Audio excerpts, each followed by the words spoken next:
He was giving some advice about that, and to really just to keep the main thing, the main thing. And that was the only thing, and I'm not going to play that for you guys, but that was the only thing that LeBron James said in this episode that I actually appreciated. I appreciated him referring back to his time with the Miami Heat, referring back to his time with Pat Riley, and the advice that Pat Riley gave, and the fact that he did listen to someone who was a winning, a proven winner at some point. So, I'm grateful to hear that. He talked about keeping the main thing the main thing. Focus on the basketball, nothing else.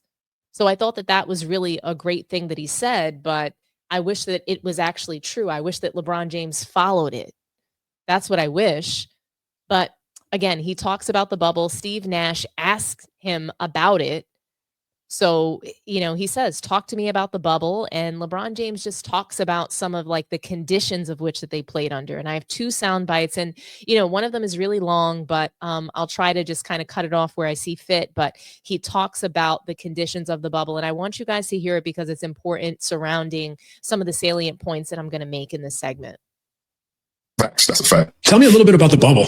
Like the bubble's the bubble. I'd love to hear that, but then playing the finals in the bubble, like you literally are going back to the same hotel, or maybe 2 different hotels on the same property. Or? Was the Heat, and I don't know. I think the Heat was in our hotel. And so like you're getting on a bus right next to their bus, and you're like literally going back to the same place. And going back to the same place. You every morning you have to get tested in the morning. You might bump into them in the courtyard when you're eating. That's another part of like that's like some mental warfare. Right. It's another level of being even more. It's no escape. It's like, okay, I've battled this guy. He's pushed me. He's cursed me out. It's a physical game.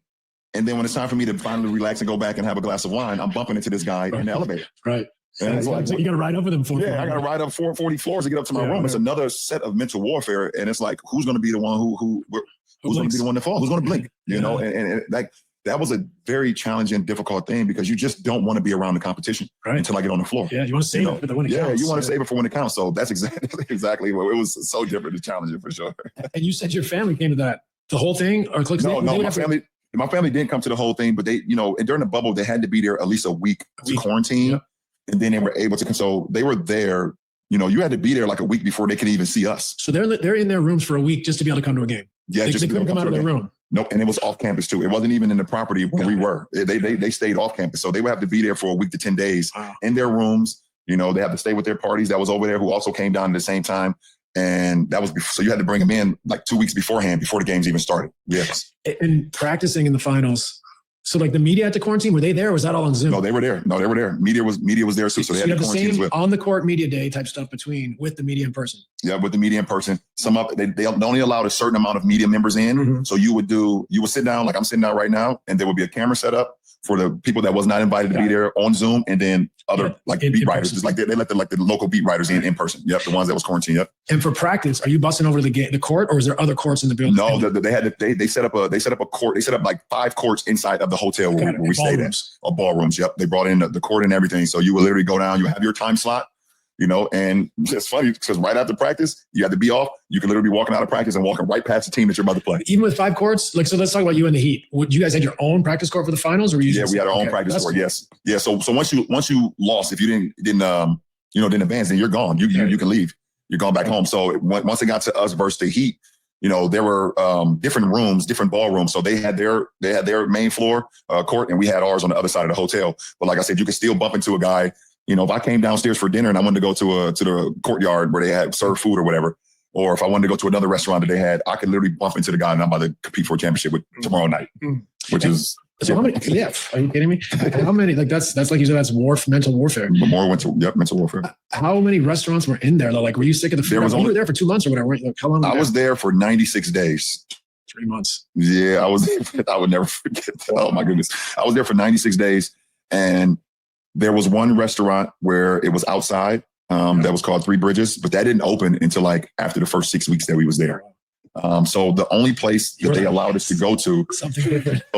The only place they allowed us to go to was a restaurant inside the hotel. It was kind of like a little sports bar, that was in the hotel. They opened it up after like 2 weeks, after we had everybody quarantined. We would go downstairs and it was like a sports bar. They had the TV set up, all the games that was playing in the bubble, all the, the regular season games that we had to finish, and then the playoffs.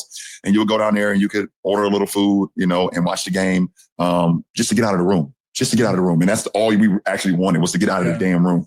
You know, so yeah, that's all. It was only like two places. Of all the things, being in a bubble for 96 days, it just, I think about the food, like how do you get it just something different all the time, and like how that would play a toll on you? Oh man, it played a toll on my body for sure. Because I eat so, I have a set regime about what I eat, especially during the playoffs. You just, it was certain quality of food and certain quality of, you know, produce and greens and things that I know that have my engine running, that it was not available to you. And so you just had to figure it out. You had to figure it out.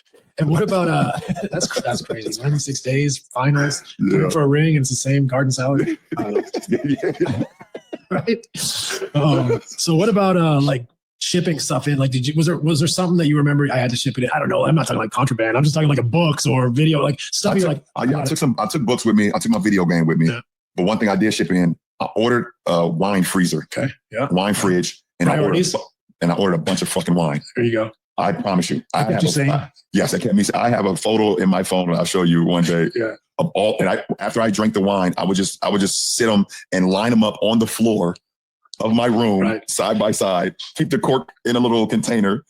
That was my priority. I would get up every single day. I would play my video game. I would stretch in my room. You know, I would go down to practice.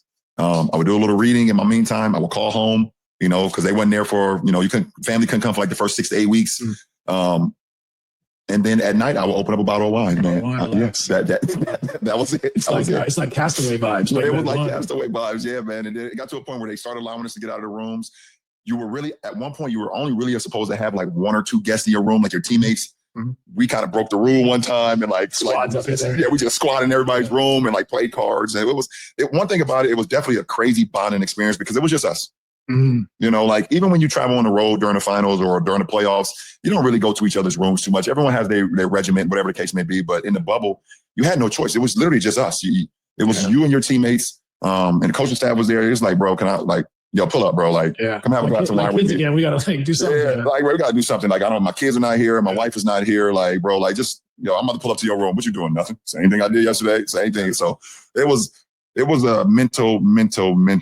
Oh man, that if you couldn't sustain your focus and your mental waver a little bit, then the bubble was definitely not for you.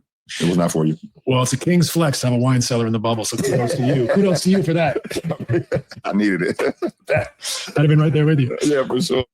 The king's flex. I mean, I know that was a long clip, but I wanted to hear you guys. I wanted you guys to hear LeBron James just sort of sit there and complain about his life during COVID. He had food. He had restaurants. Not only did he have restaurants, but he had so many resources that nobody had during COVID. Nobody.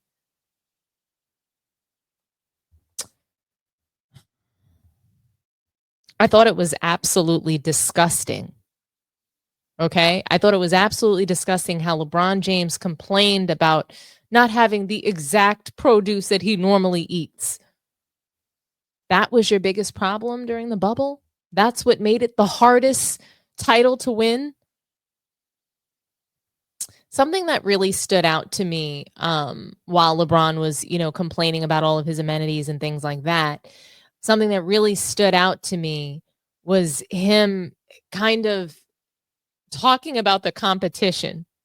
He talks about the competition. And before we even talk about that, I mean, how hard could it have been in the bubble for NBA players? How hard? You get to make millions of dollars playing during COVID. You got to stay at a Disney resort, custom made hotel rooms, custom beds. We're supposed to feel bad that they couldn't live their regular lavish lifestyle, even though they were still able to live lavish. I thought it was ridiculous. I'm not going to lie. I really did. And it's so ridiculous to me because LeBron James, he had privilege during that time. He had more privilege than anyone, even in the NBA. He was given special treatment. He was allowed to go to an event, I believe, with Drake and violate NBA COVID protocols that other people were punished for violating. LeBron James is completely full of shit.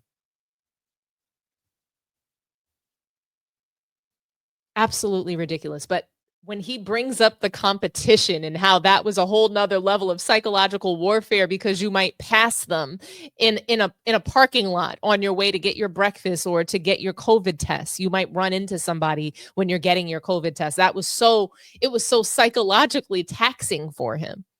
I mean, when you think about the kind of competitor that LeBron James is, that is not one of the best competitors that I've heard talking. That's not what I want to hear from one of the supposed greatest competitors, the supposed GOAT. We're supposed to believe that LeBron James is the GOAT talking like that when he can't even go get a COVID test next to his competition? He's scared of that? That's psychological warfare? I want you guys to listen to Scottie Pippen talk about Michael Jordan and what kind of competitor he was. I want you guys to hear this.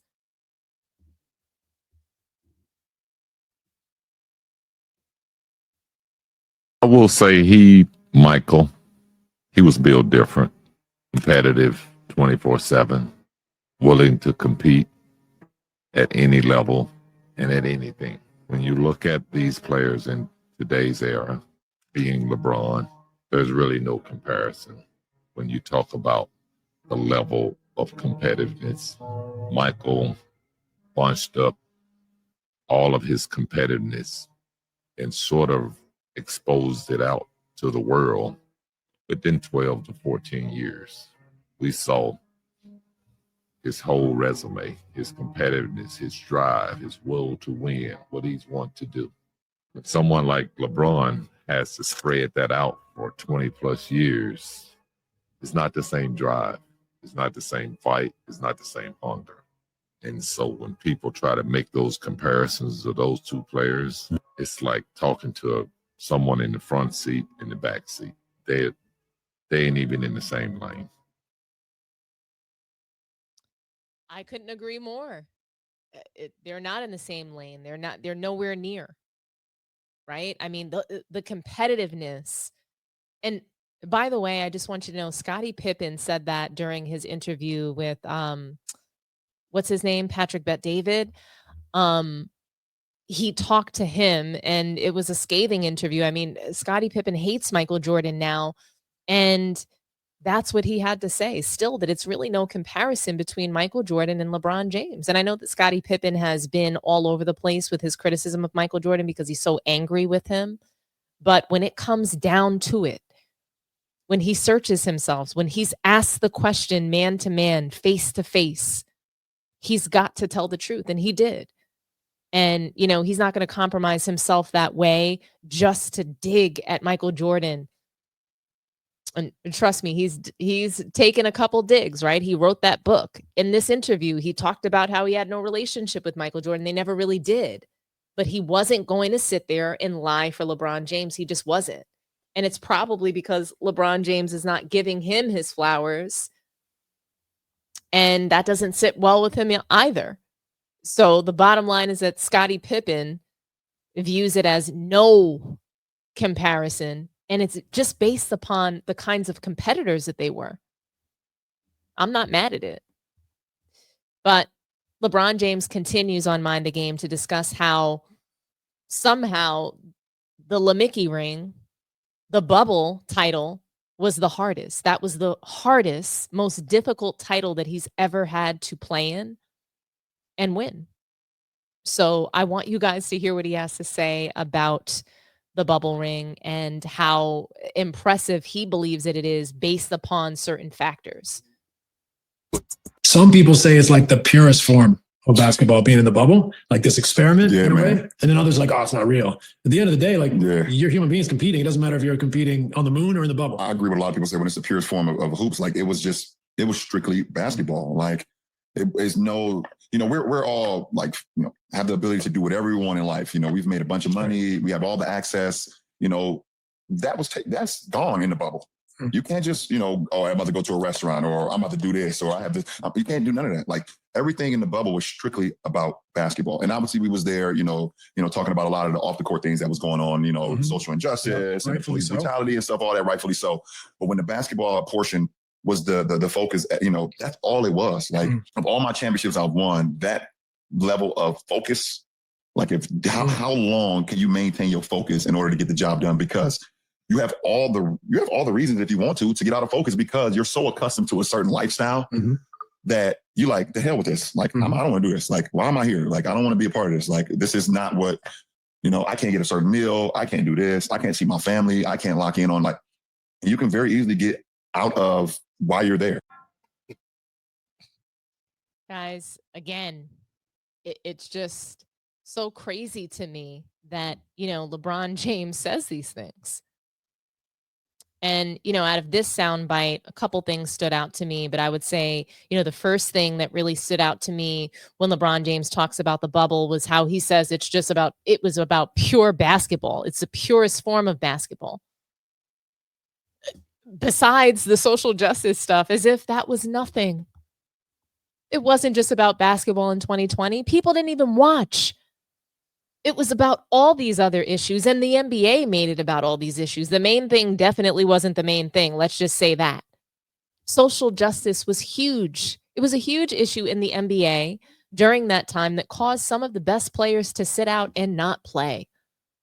LeBron exploited that in order to win the title that year. If he sat out in support of the other stars who wanted to take a stance, he wouldn't have another title.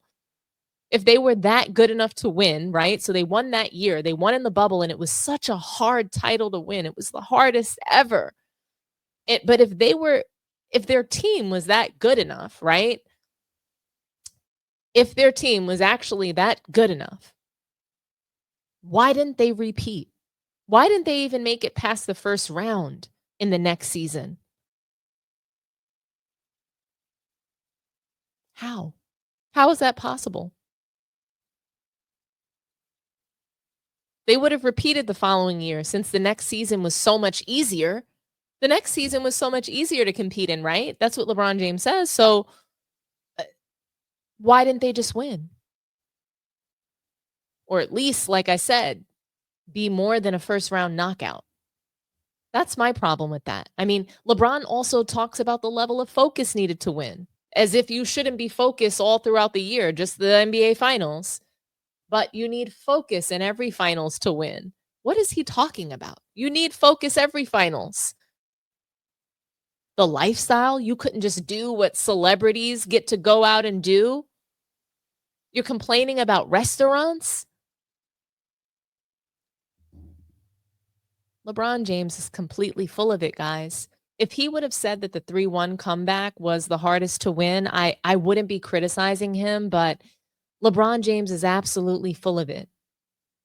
The Lakers beat the Heat in 5 games. How was it the hardest title he ever had to participate in? How?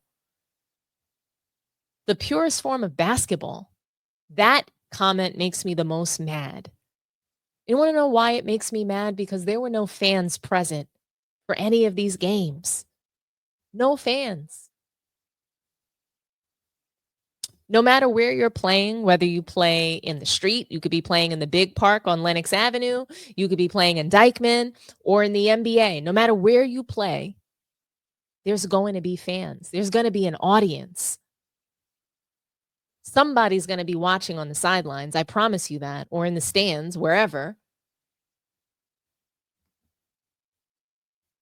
Basketball, it's consumed. And it's meant to entertain people. That's what it's meant to do.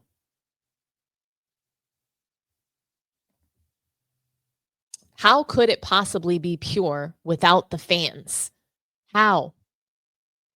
LeBron James proves time after time that he just doesn't even appreciate the fans. That's what he tells us, guys. He's telling us, hey, I don't care about the fans. I don't care about what you think. And he's let us know this so many times throughout the course of his career, over several years. He's always insulting us. He's always saying that we shouldn't even have an opinion and that we don't even deserve to have an opinion. For him to not even acknowledge that there's no fans and that we're part of the game too, to me, it's just a huge oversight and shows that LeBron James is extremely tone deaf. It just shows how tone deaf he really is. He's delusional, just like his fans. It's bad enough that he tries to relate to the everyday person with these dumbass stories about COVID that prove that he actually can't relate. He's always crying about being a victim when he's just not. Nothing was hard about the bubble title. Not a goddamn thing. It's not impressive. I won't say it doesn't count. I'm not going to say that.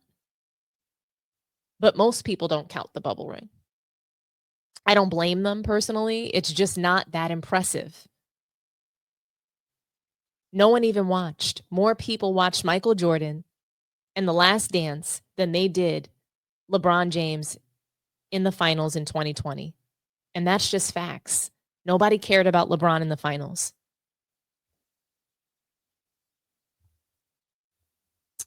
What do you guys think? Was the bubble ring impressive?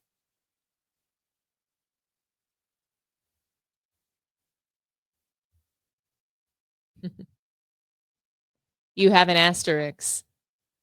I'm with you. It's definitely an asterisk. The NBA counts the title, and a lot of people count it, but a lot of people don't. Most people don't. Even LeBron James fans, especially Laker fans. Laker fans don't consider that to be a title that they're proud of or that they even want hung in the rafters. So, I don't know.